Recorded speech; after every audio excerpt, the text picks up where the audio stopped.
I love this car, but one thing everybody hates is that. So today I'm going to fix that. I picked up on Friday, I ordered from Summit Racing the Powerstop Z26 pads, and they got here yesterday on Saturday. I thought that was pretty quick. They shipped from Ohio to Michigan, so that's pretty convenient for a shipping facility. I'm going to put these on. Taking the pins out that hold in the brake pads is pretty easy. So they've got these two pins, top and bottom, and what you'll do is just with a punch, or what I used is this tool here. It's just an Allen with a hand driver, and I just push them through, top and bottom. When you push them through, this little retaining device kind of pulls away. Once you got the pins out, these pads just pop right out.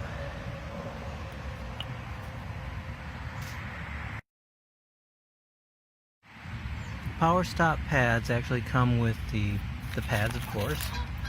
They come with some silicone brake component lubricant and these replacement retainer clips, which is nice.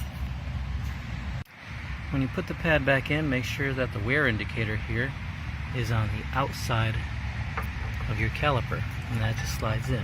I'm going to put that back in with some lubricant.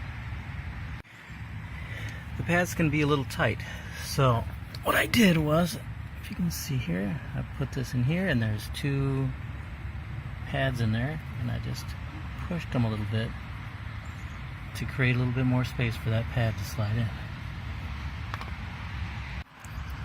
Putting this, the pins are easy to put back in. You just slide them back through the back, and then you'll put in your retaining clip, and then you'll slide in the other one.